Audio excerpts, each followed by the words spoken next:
Is it just me, or does it seem as though the killings of unarmed African Americans is something that was unheard of until the 2012 killing of Trayvon Martin? Now the names of the victims just roll off your tongue. Eric Garner, Freddie Gray, Michael Brown, Sandra Bland. The list goes on. According to mappingpoliceviolence.org, police killed at least 102 unarmed African Americans in the year 2015 alone. That's nearly two deaths per week. Do you think there's been an increase in these killings, or could we attribute this seeming increase to the growing popularity of social media? This is what we're going to discuss today. We're going to focus on 4 different cases that have occurred as early as 1999. The first is that of Amadou Diallo. Diallo was killed February 4th, 1999. He was approached by officers in plain clothes when they mistook him as a serial rapist. When Diallo reached for his wallet, officers thought he was reaching for a weapon, and they fired 41 shots at him, 19 of which hit his person. According to an article by Joshua Price, he refers to a book by Beth Roy titled 41 Shots and Counting. In this book, she tells us how the shooting led to riots in the Bronx, Harlem, Queens, Brooklyn, and elsewhere. This made me think about the riots that break out when shootings happen today. Next, Henry Glover. Henry Glover was shot September 2nd, 2005 in New Orleans, Louisiana. This was just days after Hurricane Katrina.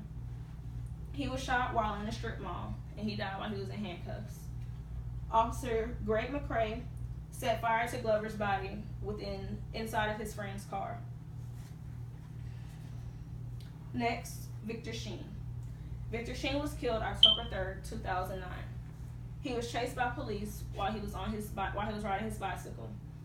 The officer Gerald R. tased Sheen, and he fell off his bicycle and was ran over by R's patrol car.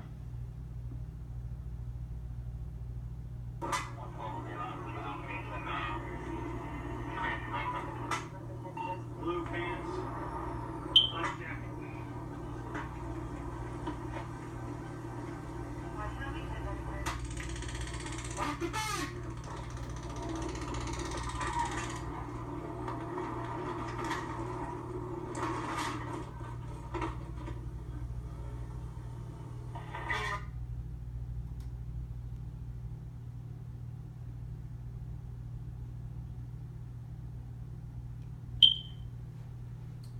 Lastly, we have Kenneth Chamberlain.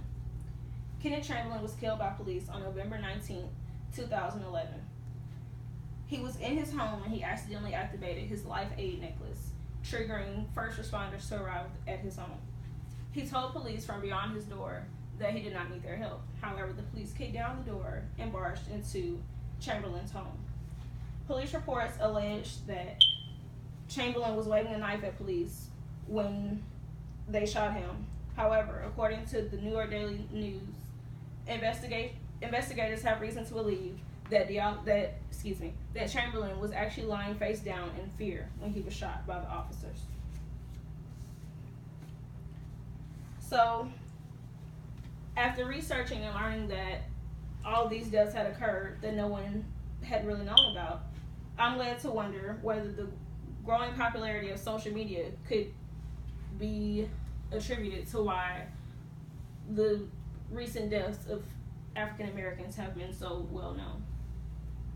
According to this graph by Pew's Research Center, it shows that social media use has increased since 2005 and continues to increase today.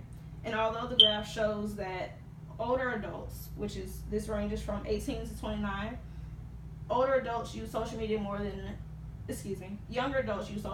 than older adults do. The trend is still increasing. So, I'm led to believe that these killings aren't new at all. It's just that social media has brought more attention to our eyes the more we use it. Thank you.